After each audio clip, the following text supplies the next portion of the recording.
amorosa do Cristo esteja cada vez mais desperta em nossas consciências e em nossos corações.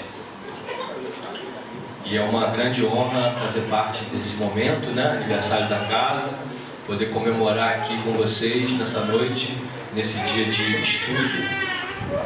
Porque, como eu já falei diversas vezes, a Casa Espírita é uma escola.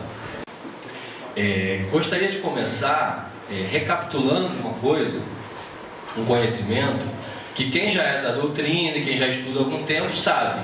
Para os novos, talvez seja uma novidade, mas é importante a gente traçar esse fio condutor antes de chegar no tema propriamente dito. Então, lá no Livro dos Espíritos, está escrito que nós somos criaturas provenientes do Criador, né? Do Deus Pai absoluto. E fomos criados simples e ignorantes. E aí, há muito tempo atrás, eu ouvia isso, eu não entendia exatamente o que é isso, né? Fui criado por Deus, sou uma centelha divina, simples e ignorante, mas ao mesmo tempo eu já carrego o código da perfeição. Eu gosto muito do termo DNA espiritual. No nosso DNA espiritual está o código do Criador. Então existe o código da perfeição em nós, né? Mas simples e ignorantes como, Anderson? Nós passamos pelos 3 reinos. Quando a gente estuda a Gênese, a gente entende isso. Nós passamos pelo reino mineral, pelo reino vegetal e pelo reino animal. E aí um dia eu estava explicando isso para minha filha, ela perguntou assim: então eu já fui uma pedra, uma planta e um bicho? O pensamento natural é esse, né? Se a gente passou pelos 3 reinos. Eu falei: não, filha, não exatamente assim. A energia que compõe o nosso espírito esteve nesses 3 reinos. Mas enquanto a nossa energia estava lá, nós não tínhamos ainda uma individualização. Ainda não éramos uma consciência. Podemos dizer que era uma consciência coletiva, como ainda existe, né? No reino mineral, no reino vegetal e no reino animal. E num dado momento, depois de milhares e milhares de anos, nós fizemos a transição do reino animal para o reino, quem sabe essa? Para o reino hominal. É assim que é o termo que se usa lá na Gênesis. E aí tem uma passagem bíblica, que isso é uma interpretação livre, tá? Então, não considerem isso assim um dado oficial. É só uma troca de informação e vocês façam a sua própria análise. Tem uma passagem bíblica, uma das mais famosas, que é a história de Adão e Eva. Então estavam lá no paraíso, na inocência e na pureza, até que, o que aconteceu? A Eva, coitada, recebeu essa peste, né? O sexo feminino. Acredito por sermos de uma sociedade machista, que aí a história mitológica do Adão e Eva, a Eva foi a responsável pela queda, pela saída do paraíso. Mas isso não é tão relevante agora, na questão do gênero. Essa caída, essa queda, melhor dizendo, essa saída do paraíso, ela na verdade representa, simbolicamente, a passagem do reino animal para o reino hominal. Porque enquanto estávamos na dimensão do reino animal, não existia consciência de si mesmo. Existia o instinto, pura e simplesmente. É claro que, à medida que no próprio reino animal, você vai para escalas mais complexas, né? É muito diferente um inseto de um mamífero. E aí, dentro da própria escala dos mamíferos, se você pega um roedor e um chimpanzé, você tem muita diferença de, vamos chamar assim, de uma inteligência rudimentar. Mas mesmo assim ainda não era uma consciência de si mesmo. E aí quando, simbolicamente, a Eva vai lá e come a maçã e o Adão também, representa essa passagem. E nessa passagem o que acontece? Nos tornamos indivíduos, seres espirituais individualizados. Ótimo, tudo bem, faz parte da escala evolutiva. E aí, o que isso tem a ver com a nossa história de hoje? Quando nos tornamos seres individualizados, nós adquirimos uma consciência e um ego. O que é o ego? Sem entrar no aprofundamento psicológico e teórico dessa palavra. Vamos para o bem simples, mas não é porque é simples que é superficial. O ego, nesse sentido, ele é a tomada de consciência de si e o interesse por si. Porque o interesse do animal é só de sobrevivência, não é assim? Já o interesse do homem é muito mais complexo, é muito mais elaborado. Ele tem interesses de se desenvolver, de expandir sua percepção, de além dos horizontes instintivos. Então, quando você toma consciência de si e começa a desenvolver esse ego, tá tudo bem, né? Por esse ângulo de interpretação, ego é uma coisa necessariamente ruim? Sim ou não? Não, porque você tomar consciência de si e ter um interesse por si não é nada de ruim. Agora, quando isso se exacerba, quando isso se intensifica demais, e aí? Será que continua um processo saudável, equilibrado? Enquanto vocês pensam, vou colocar uma aguinha aqui. O excesso de ego é o que, hein, gente?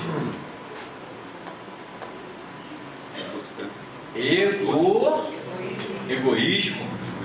E aí que entra a problemática da situação. Quando a gente adentra nesse super interesse por si mesmo, surge junto com isso a maior mazela da humanidade. Está lá no Evangelho segundo o Espiritismo. Qual é a maior mazela, maior obstáculo para o nosso progresso espiritual, moral e espiritual, que na verdade é a mesma coisa: orgulho e egoísmo. E esse egoísmo é o grande obstáculo, né? É a pedra de tropeço na nossa caminhada.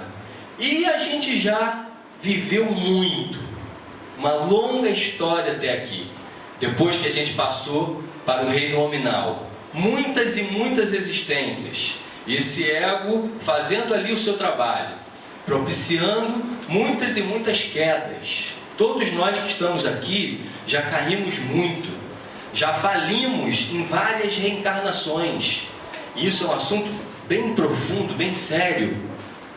Porque quando você reencarna, você vem com um projeto, você vem com uma informação gravada no seu espírito, que é como se fosse a sua missão evolutiva para essa vida. Só que quando a gente adentra na matéria, nessa densidade aqui, as coisas ficam meio nebulosas.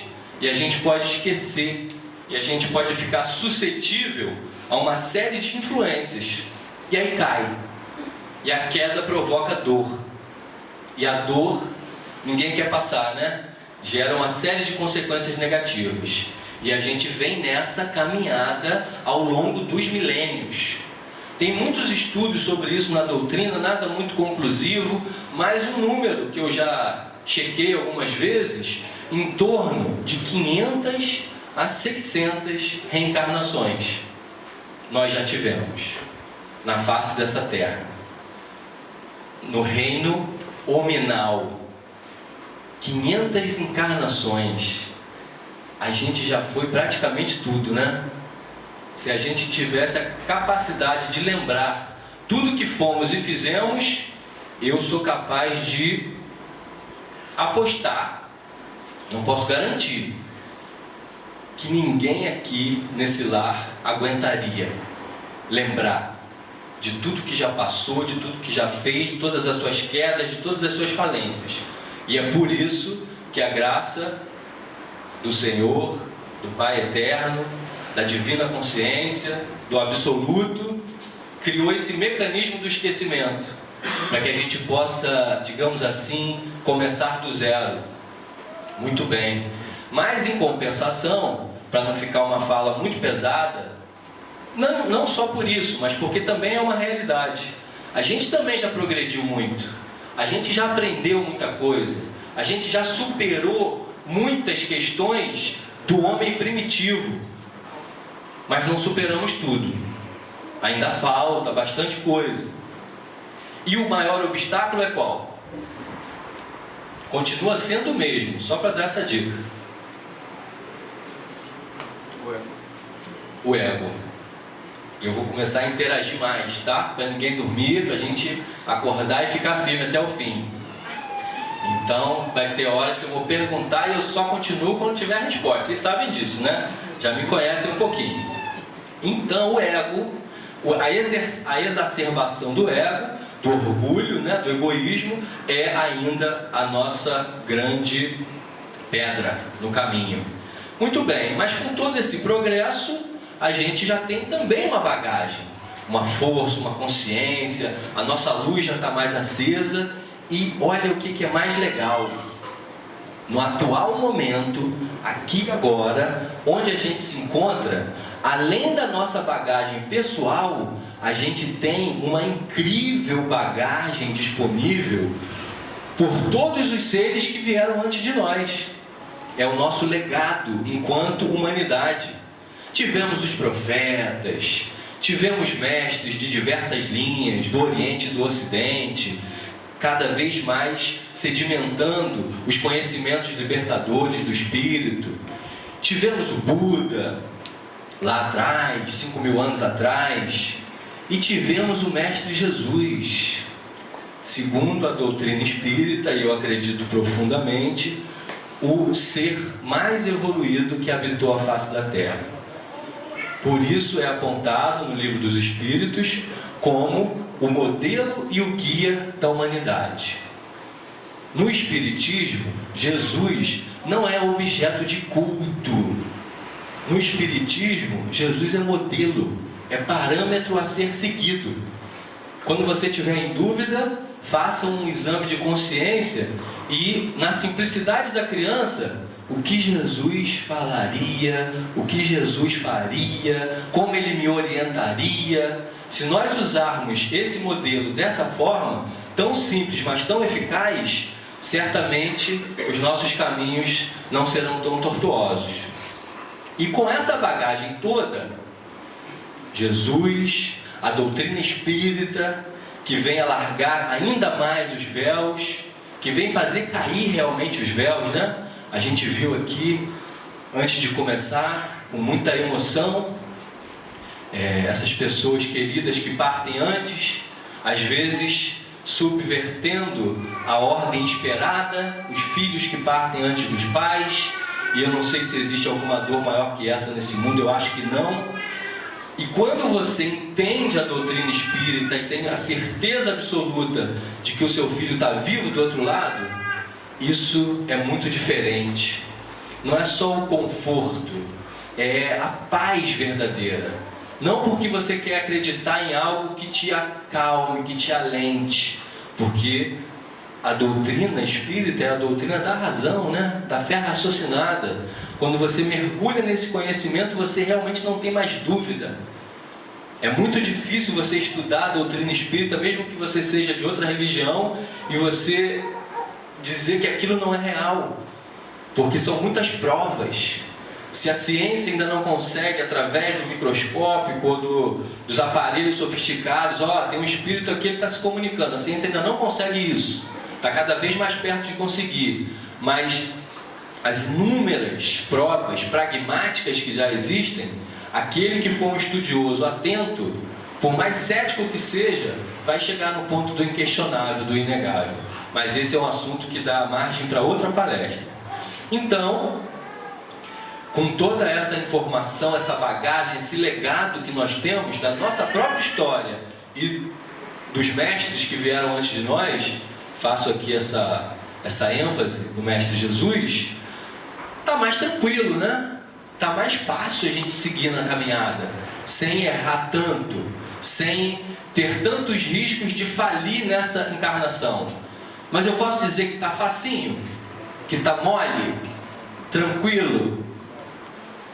Sim ou não? Por que será, né?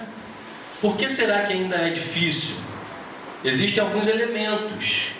alguns dificultadores da caminhada. É claro que eu não vou ficar repetindo aqui 1 milhão de vezes, é o ego, é o ego, é o ego. Mas já repeti, né? Um dos desdobramentos típicos do ego é o nosso tema de hoje: tentação. Será que essa palavra é importante? Esse conceito é importante? Como é que a gente tem certeza que esse conceito é importante? Fala aí, gente. Fala aí, Amanda. Vou citar nomes. Eu começo a chamar nome. Fala, Amanda. Por que essa palavra... A gente tem certeza que essa palavra é importante? Não dá para ter dúvida. Fala aí, Charlene. Não baixa a cabeça, não. Eu já vi que ela baixou, mexeu no cordãozinho. Vamos lá. Todo mundo olhando para mim. Por que a gente tem certeza que essa palavra tentação é importante? Pode ir pelo óbvio. Porque é o óbvio. Está no Pai Nosso. Jesus não colocaria uma estrelinha. Jesus não colocaria nada nessa oração, nessa forma de se comunicar com Deus, que os discípulos lá perguntaram: como é que a gente reza? Como é que a gente faz oração? E aí ele disse: Pai Nosso que estás nos céus. Ele deu um manual. E com toda a sua sabedoria, com toda a sua magnitude espiritual, ele não ia colocar nenhuma vírgula que não fosse absolutamente fundamental. Então essa palavra tentação é importante. E a gente sabe o que ela significa de verdade? Talvez a gente tenha uma ideia, né? A gente pode olhar no dicionário, inclusive, mas não vamos entrar nessa do conceito oficial, não. Vamos ver se a gente chega num consenso. Tentação é... Pode falar à vontade, gente. Não tenham medo de errar. A história da estrelinha é brincadeira. Ninguém vai sair aqui sem estrelinha ou com estrelinha. A gente está aqui num exercício de troca, de aperfeiçoamento. Errar faz parte. Até porque não tem erro, né? A gente está falando de conceito, isso é muito abstrato. Cada um vai carregar o seu. Tentação é o quê, afinal de contas? Pôr a prova, testar. Pôr a prova, testar. Quando a gente coloca para fora o maior defeito que a gente tem dentro da gente. Quando a gente coloca para fora o defeito, tá vendo como que cada um tem uma percepção? Com certeza essas percepções se somam e fazem sentido. Tentação tem a ver com... Vamos pensar numa palavra que vem na nossa mente quando a gente pensa em tentação. Uma palavra. Tentação tem a ver com? Prova. Que mais? Consciência. Vai estar tudo ali no bolo. No final das contas a gente vai ver. Tentação tem a ver com instinto. Essa aqui esquentou bem. E aí? Desejo tem a ver com tentação? Muita coisa, né? Então, força e vontade seria a cura, o caminho de resistir às tentações. Muito bem. Então vamos lá. Buscando assim uma visão ampla da situação, podemos dizer, estou checando com vocês, que tentação é um desejo intenso. Até aí tudo bem? Tentação é um desejo intenso. Porque se não for intenso, a gente nem chama de tentação, né? É só um desejo. Então, tentação é um desejo intenso. É qualquer desejo, é qualquer tipo de desejo, é desejar qualquer coisa intensamente, que é tentação ou não? Então, o que é?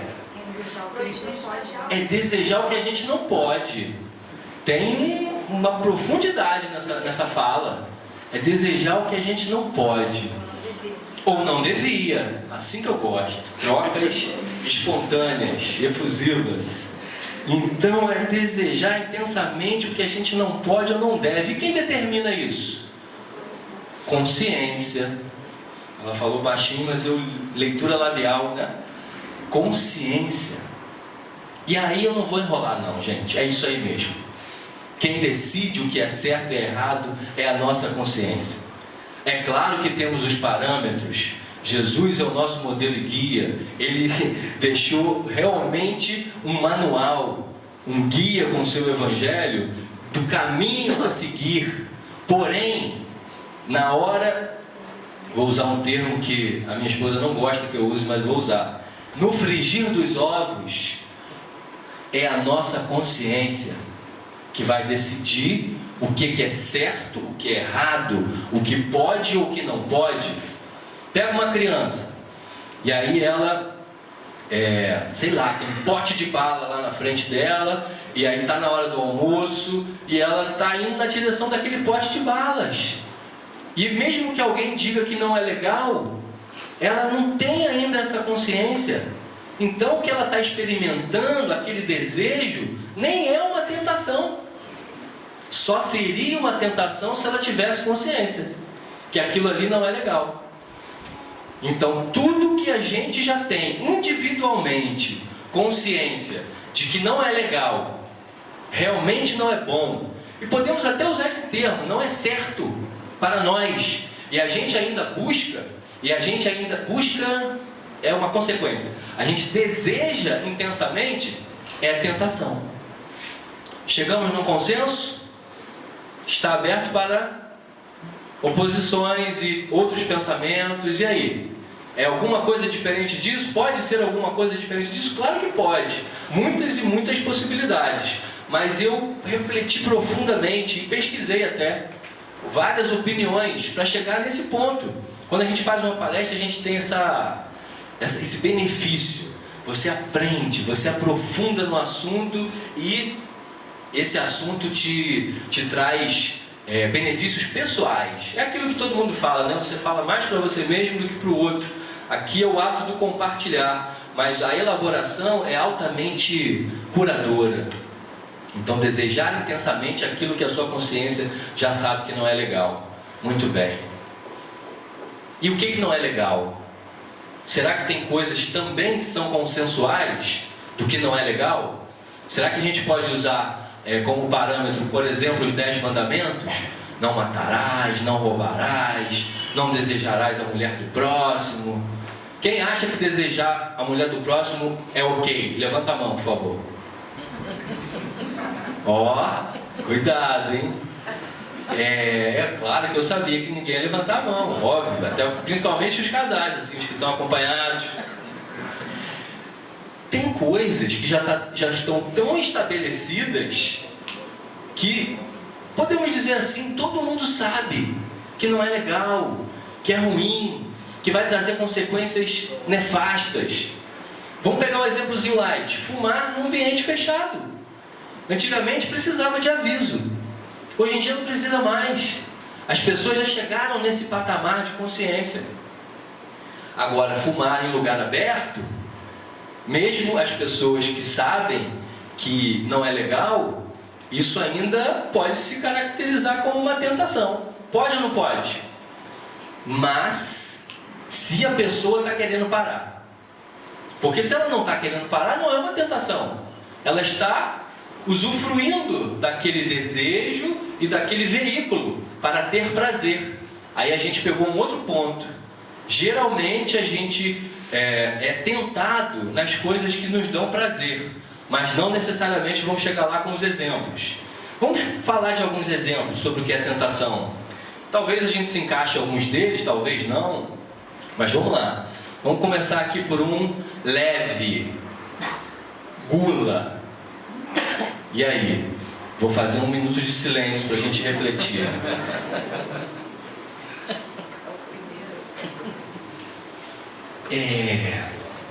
Quando que a gula é tentação? Comer é uma coisa errada? Claro que não. Vários tipos de alimentos, inclusive aqueles que não são considerados muito saudáveis, e nem por isso é necessariamente errado. Mas quando você, por exemplo, tem alguma questão de saúde e você está incomodado com aquilo e você quer fazer uma mudança, você já disse para você que você quer, às vezes você já assumiu publicamente que você quer: eu quero emagrecer, eu quero melhorar os níveis de tais glicose, como é que é o nome? Colesterol, e ainda assim está caindo e recaindo constantemente. Está caindo em tentação? Está seguindo a recomendação lá do Evangelho? Não nos deixeis cair em tentação. Talvez nem esteja pedindo para não cair em tentação, está simplesmente caindo. E a gente tem até termos populares para falar sobre isso, né? enfiar o pé na jaca. Hoje eu vou enfiar o pé na jaca, seja na comida ou em outra questão, na bebida. E a gente tende a achar que isso é leve. Por isso que eu falei aqui, entre aspas, vou começar com um leve. Porque não é tão leve assim. E eu não estou nem considerando a questão física agora. Se você está 5, 10, 20 quilos a mais acima do seu peso, ou se você está com suas taxas desreguladas. Eu estou falando da questão espiritual. Porque quando você já sabe que algo não te faz bem, e você sucumbe, e você cede, cada vez que você faz isso, sabe o que acontece lá dentro? Do seu íntimo, do seu inconsciente, no reino do Espírito, você se sente fracassando. Você sente que você não está conseguindo se firmar num propósito. E quanto mais você cai, quanto mais você não consegue se firmar no propósito, mais o seu espírito vai ficando frágil. Eu, nas minhas meditações, tive um insight. Eu gosto de chamar isso de insight meditativo. Jesus disse, tem certas castas de espíritos que só com para cuidar deles, para dar conta deles. Tem certas castas de espírito, porque os discípulos chegaram lá falando obsediado, que a gente não conseguiu dar conta, nem com a nossa palavra, nem com a nossa fé, nem invocando o seu nome. Primeiro Jesus deu uma bronquinha, disse que eles tinham pouca fé, e depois ele explicou. Tem certas castas de espírito, eu vou chamar nome já já, hein? Que você só consegue resolver com oração e jejum. O que tem a ver jejum com gula, com cair em tentação? Não precisa levantar a mão. Quem já fez jejum sabe o quanto você adquire uma firmeza interna no seu espírito. Porque dói. Fome dói. Fome está ligado a um dos impulsos primordiais do ser, que tem a ver com o impulso da sobrevivência. Mas se você ficar um dia inteiro, 2 dias, 3, tem gente que consegue fazer até mais. Mas vamos pegar um dia, 24 horas de jejum. Se você ficar um dia inteiro sem comer, você vai sentir um desconforto muito grande. Tem gente que fica irritado, quer brigar, já deu hora do almoço, a comida não saiu, já está ficando nervoso. Imagina um processo de jejum mais prolongado. Dormir com fome, a barriga roncando, parece que não vai dormir. E quando você, por um propósito espiritual, de fortalecimento interno, encara um processo de jejum, o seu espírito fica mais forte. Eu ia dizer cresce, mas é melhor dizer assim, fica mais forte. E olha que interessante, essa força, ela pode ser usada para outras questões na sua vida. De repente você está com uma dificuldade num relacionamento, de repente você está com dificuldade num vício, ou numa questão de sexualidade desregrada, aí você faz o jejum, você fortalece a sua prática interna com oração, e aí quando você for lidar com aquela sua outra questão, você está muito mais firme, você está muito mais forte. E qual é o contrário disso? Qual é o contrário de jejum? É cair em tentação na alimentação constantemente. E a gente faz piada disso direto, isso já virou uma coisa super comum. Ah, hoje eu caí em tentação, hoje eu fiz e aconteci. E eu não estou aqui advogando uma rigidez, não. Porque a gente ainda está muito suscetível ao egoísmo, ao orgulho e às nossas próprias mazelas de várias ordens, que todas quase nascem do egoísmo e do orgulho, desse excesso de importância que a gente se dá. Né? Se a gente forçar um pouquinho a interpretação, caramba, eu fui na nutricionista, ela me deu uma dieta, falou que eu deveria comer só de 3 em 3 horas, aí deu 2 horas, você já está com fome, e aí você não tem a força de vontade de esperar 1 horinha, e acha que isso não tem impacto no seu processo como um todo, que isso não vai atuar em outras áreas da sua vida, vai. Então não existe essa de tentação pequenininha e tentação grande. Existe sim, em termos de consequência. Mas em termos de fortalecimento espiritual, qualquer tentação que você fique caindo recorrentemente, você está se enfraquecendo. E o contrário é verdadeiro. Então, gula. Outra tentação, preguiça.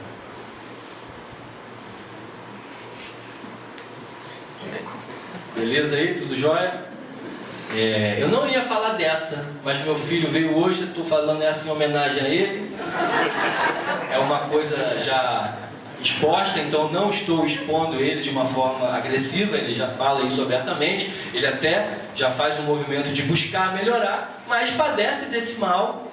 Muitos jovens estão com essa dificuldade, alguns bem tão jovens também, mas para os jovens, eu tenho visto isso com muita frequência. Eu tenho um cliente hoje no consultório, 20 anos, e ele veio e falou de várias questões, e uma hora eu perguntei, mas qual é o seu problema principal? A questão que mais te incomoda? Ele abaixou a cabeça, sério, sofrido, falou, preguiça. Preguiça, eu tenho falta de ânimo. Preguiça, falta de ânimo é sinônimo, falta de entusiasmo. E quem já experimentou isso, sabe o quanto é ruim. Sabe, você querer fazer o negócio e a cama te puxar. É uma força estranha, que você quer levantar, mas parece que está grudado. Já experimentei isso. Eu sei o quanto é ruim, eu não era nem tão jovem assim. Já tinha filho, já estava trabalhando. Aí eu tinha oportunidade de trabalhar perto de casa. Eu ia para casa dar uma dormidinha de 30 minutos, às vezes ficava 2 horas. Perdia trabalho. Acordava triste, frustrado de não conseguir levantar da cama, botava o despertador. Aí eu entendi que isso não era uma coisa simples, que isso era uma coisa séria, que isso era uma coisa grave no meu espírito. Aí eu fui buscar informação, inclusive espiritual, e recebi algumas dicas importantíssimas. Eu vou dar só uma, porque aqui não a ideia é falar sobre cada tentação. Quem quiser curar a sua preguiça, pode fazer só uma coisa que já vai ter um resultado incrível. Mas muito incrível mesmo, eu fiz isso durante um período longo sem parar. E eu não estou me gabando, que foi um remédio. Só que é difícil fazer, dói, incomoda. Mas quando você quer muito, você toma um remédio amargo. Banho frio. Banho frio é o melhor remédio para a preguiça. Recebi essa recomendação dos índios da floresta, que eu tive na floresta amazônica, e aí tive uma experiência lá de troca, entre outras conversas, entre outras medicinas que eu me submeti para tratar várias coisas. Eu recebi essa recomendação e encarei, porque eu estava sofrendo já com aquilo, estava perdendo muitas coisas, nem vou entrar nesses detalhes. E aí banho frio, durante mais de ano, de manhã, de tarde, de noite, inverno. Hoje já consigo até tomar banho frio só de manhã. Depois do exercício de noite é morninho, mas eu não estou mais doente. Eu me curei da preguiça. Às vezes até quero dar uma preguiçadinha assim, já não tenho mais aquela energia que me puxa para baixo. Às vezes nem consigo dormir à tarde, no final de semana. Que ótimo, eu vou fazer alguma coisa, vou ler um livro, vou meditar, vou ver um filme legal. Então, essa é uma tentação bem complicada. Não minimizem, não achem que é uma coisa pequena. E se vocês tiverem alguém nas imediações, filho, sobrinho, algum parente, algum amigo, dê esse toque, que às vezes só esse toque já ajuda muito. Isso não é uma coisa bobinha não, é séria, leva a sério. Impaciência. Impaciência é uma tentação, mas engraçado, né? Não é prazer. Preguiça tem a ver com prazer, a cama, aquele conforto de não fazer nada. A gula tem muito a ver com prazer, comida, coisas gostosas. E a impaciência? Impaciência, você entra naquela energia que você nem gosta, mas você é muito tentado. Para quem tem essa condição, para quem tem essa dificuldade. E aí, o que eu tenho a falar sobre a impaciência? Insights meditativos, eles são bons, meditar é muito bom. Tanto é que já tivemos essa palestra, né? Ciência da paz. Paciência, ciência da paz. Quando você busca desenvolver a sua paz de espírito, a sua paz interior, a tão falada paz interior, você vai pacificando o seu espírito, você vai amansando o seu ego. Está vendo como o ego é sempre o disparador das questões que nos dificultam? E tudo isso é treino, tá, gente? Eu falo isso para os meus filhos desde que eles eram bem pequenos. Tudo na vida é treinamento. Não caiam nessa ilusão de que com o tempo as coisas vão mudando, daqui a pouco eu resolvi meu problema. Pode até acontecer numa situação ou outra, mas o treino direcionado e objetivo naquilo que você quer melhorar é um dos grandes acionadores do nosso progresso. Impaciência. Poderia falar muito mais da impaciência, exemplos pessoais e tudo, mas vou pular, porque aqui a gente está exemplificando para não deixar dúvida do que é a tentação e do que é aquilo que pode fazer você atrasar sua caminhada espiritual, nessa imensa oportunidade que a gente está tendo, nessa encarnação. Para não chegar lá, do outro lado, onde a sensibilidade se amplia 100 vezes mais, e você comece a olhar tudo que você fez e deixou de fazer, e não sinta um profundo arrependimento. Porque você imagina um jovem, com 20 e poucos anos, com inteligência, com capacidade, com um propósito de fazer coisas incríveis, com a capacidade de fazer coisas incríveis, aí fica perdendo tempo, aí fica lá jogando a sua vida fora. Vocês acham que a consciência não cobra isso depois? Cobra, e cobra severamente. Cobra severamente. Uma tentação que eu acredito que assola a maioria das pessoas da humanidade, infelizmente,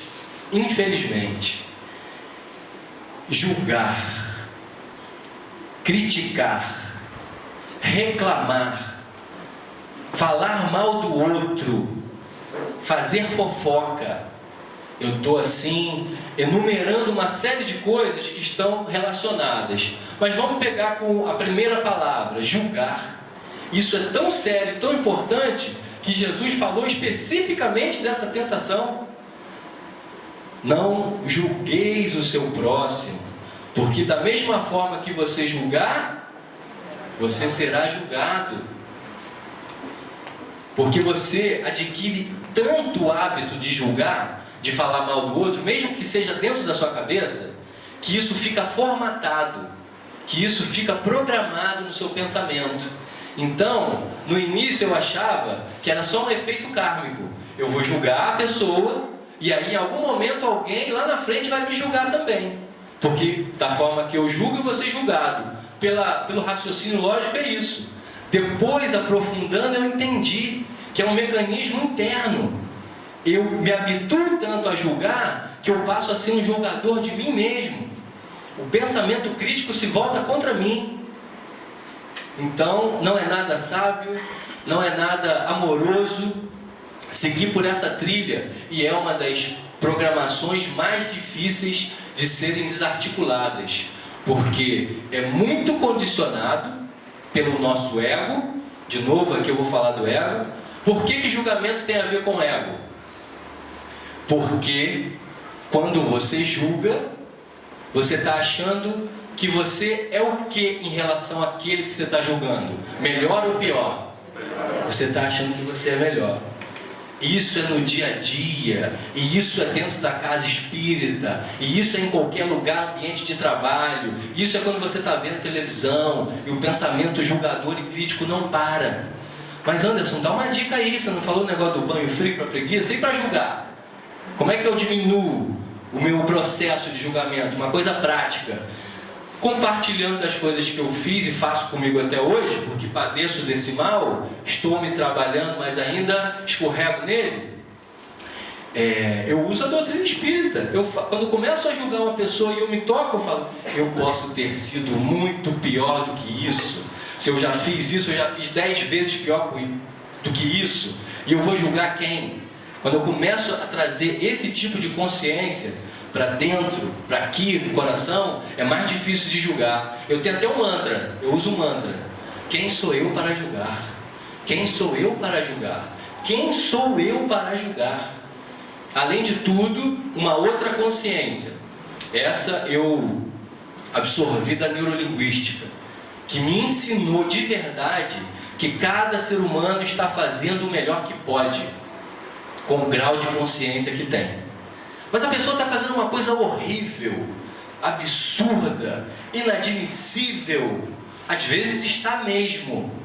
Mas se você respira fundo e esse conhecimento está dentro, essa pessoa está fazendo o melhor que ela pode, segundo o grau de consciência que ela tem. Se você tem alguma influência sobre ela, se aproxime dela e faça o que a gente chama de rapport. Crie uma afinidade para você poder interferir positivamente, porque julgar criticamente não vai levar a nada. Você só vai estabelecer um rótulo e você só vai consumir toneladas da sua energia psíquica, julgando. Muitos mestres falam isso, que uma das coisas que mais te afasta da conexão com o divino é uma mente julgadora. Por isso, Jesus e vários outros recomendaram: não julgue. Julgar é uma forma de violência mental, é uma acusação, uma crítica.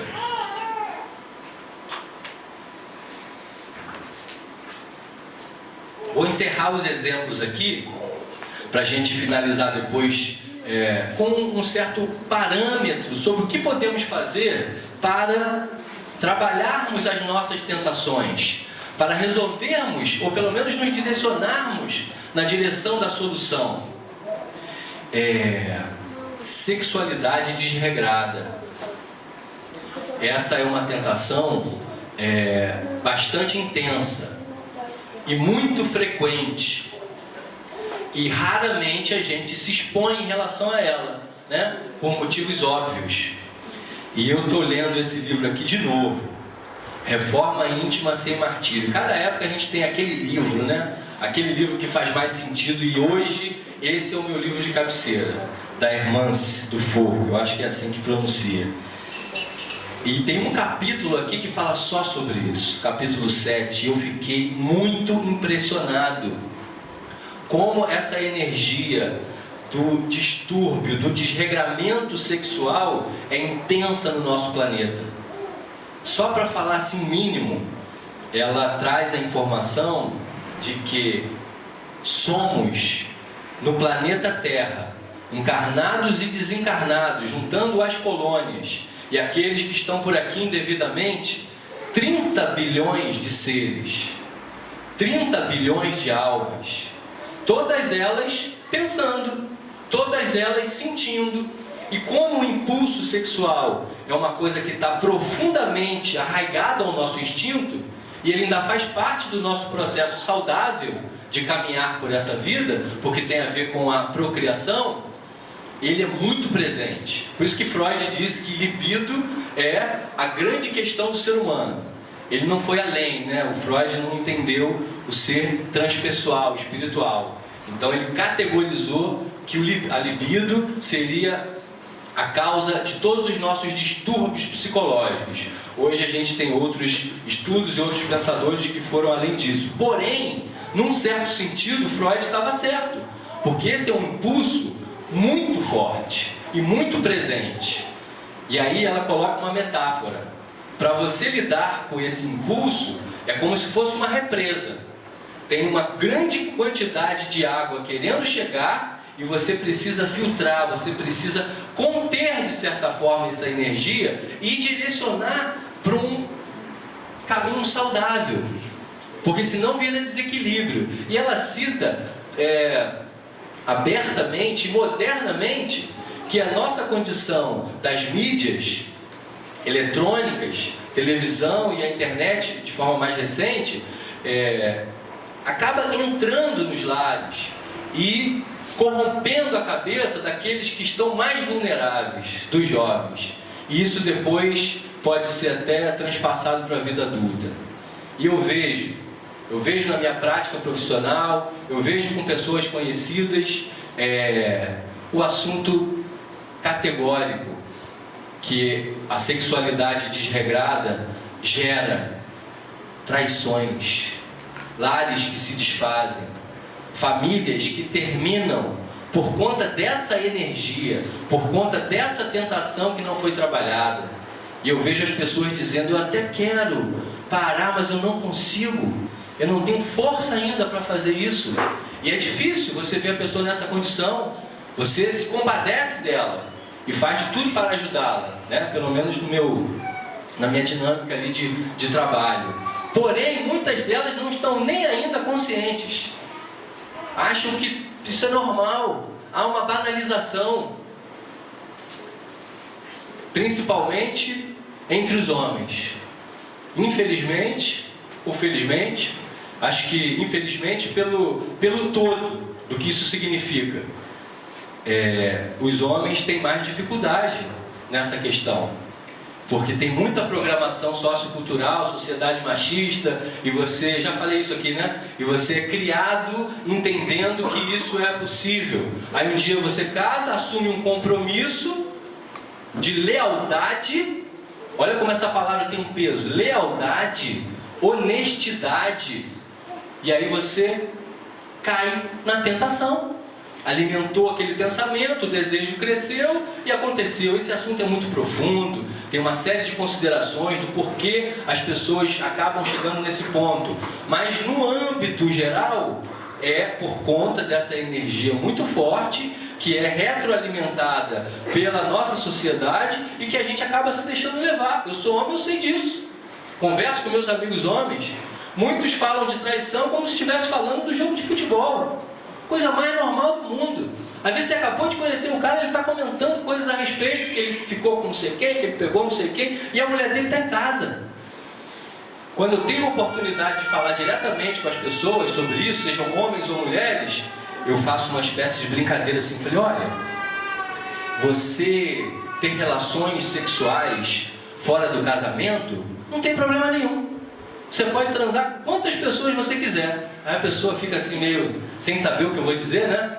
Contanto que a sua mulher saiba. Contanto que o seu marido saiba. Relacionamento aberto, gente. Existe isso.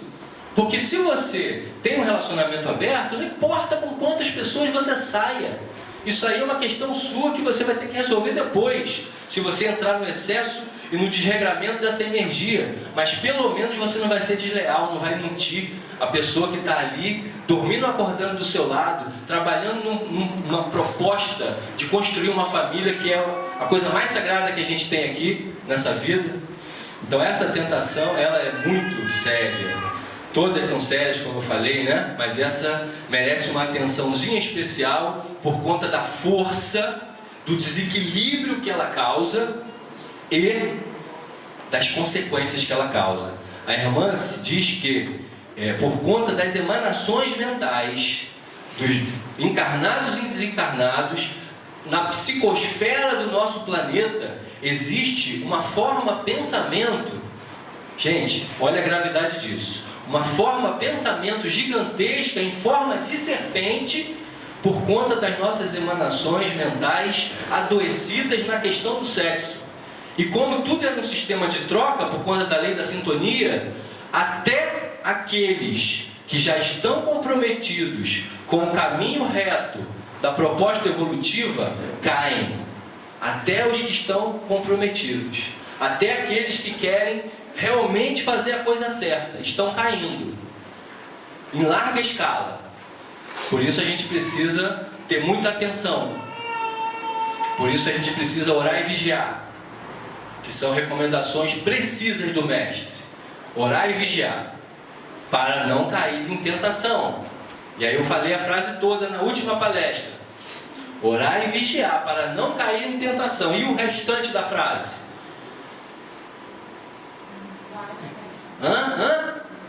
Um murmurinho?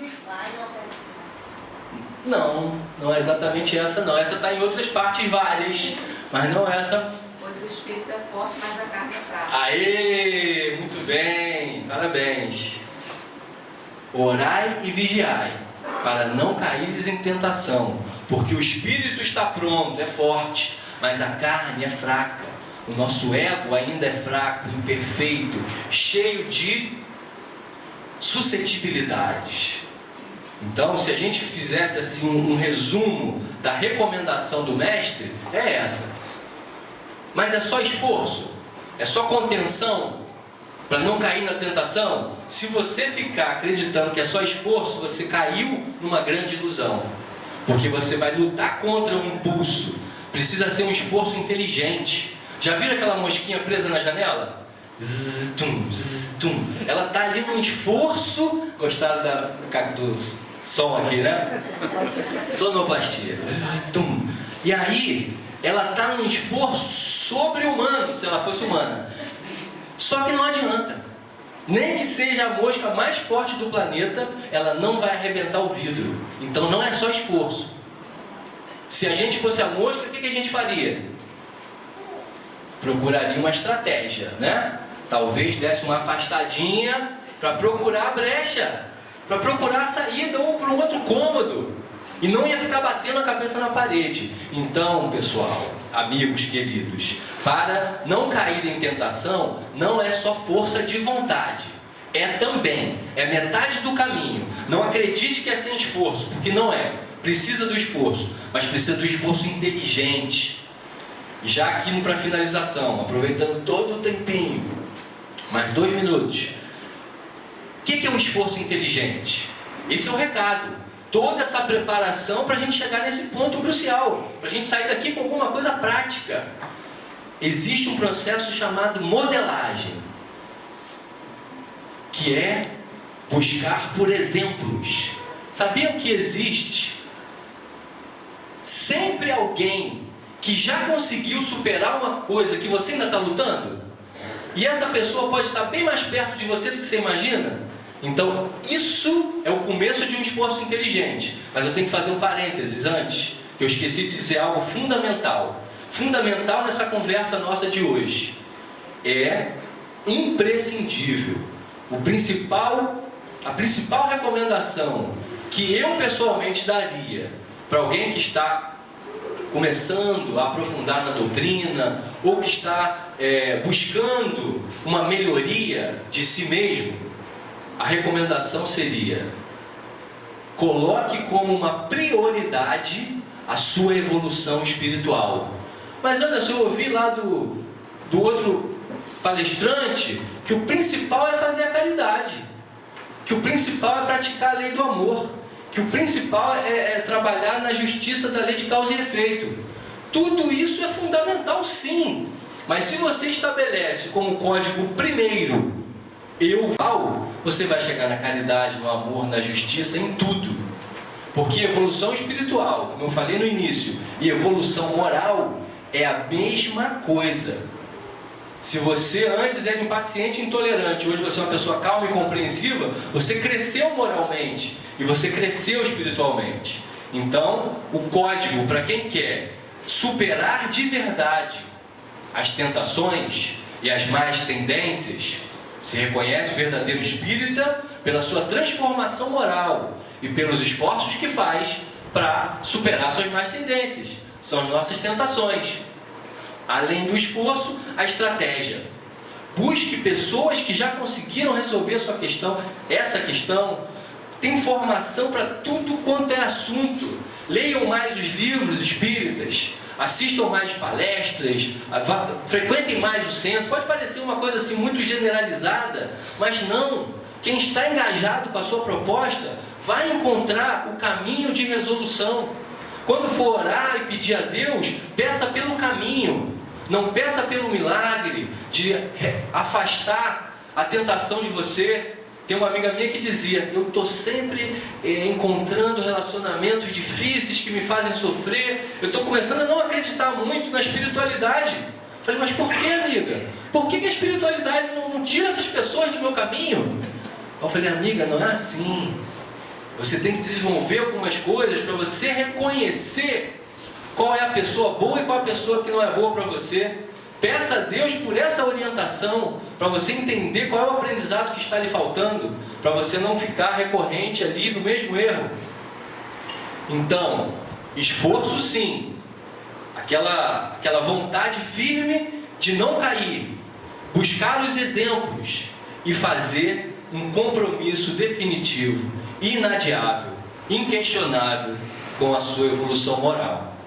E aí, quando você se engaja em causas nobres, quando você se doa, quando você pratica a caridade, você aciona uma força no seu espírito, o seu espírito começa a ascender, e essa ascensão vai mudando a ordem de pensamento. Aquilo que antes era um pensamento fixo e que você não resistia e caía lá na tentação, você vai começar a perceber que você tem um domínio maior. E o que o mestre falou, né? Vigiai. Não tenha medo da autoanálise. Olhem-se por dentro. Procurem fazer o questionamento interno do porquê eu estou caindo nessa tentação. Qual é o motivo que está por trás daquilo? Porque senão eu fico só no esforço. E só no esforço é uma luta muito ingrata. É cansativa, dolorosa e rende poucos frutos. É esforço e estratégia. E a estratégia mais fundamental é seguir o conselho do mestre. Orai e vigiai, para não cair em tentação. Porque o espírito está pronto, mas a carne é fraca. E uma dica aqui da irmã, que eu acho simples, mas fundamental. Assim como preparamos o corpo para o despertamento de manhã, igualmente devemos nos lançar ao preparo espiritual para retornar às refregas do dia, às tarefas do dia. A essa atitude chamamos de interrupção do fluxo condicionado da vida mental. É adentrar na teia de correntes etéreas para não se contaminar, nem ser sugestionado pela força atrativa. Eu sei que a palavra é forte agora, mas vamos prestar atenção. Desse mar de vibrações pestilenciais de ambientes coletivos, a coletividade humana. Se você acorda, você espreguiça o seu corpo e prepara a sua mente com a oração, você está criando uma barreira de luz em torno de você. E se puder continuar com a prática ao longo do dia, como diz o Haroldo Dutra, na hora do almoço, dá uma oradinha de novo. E na hora de terminar o dia, se conecta para você fazer bem o seu desdobramento. Vigiai e orai, meus irmãos. Essa é a recomendação do nosso querido mestre. E eu quero aqui finalizar. Pai nosso que estás nos céus, santificado seja o vosso nome. Venha a nós o vosso reino. Seja feita a vossa vontade, assim na terra como no céu. O pão nosso de cada dia nos dai hoje.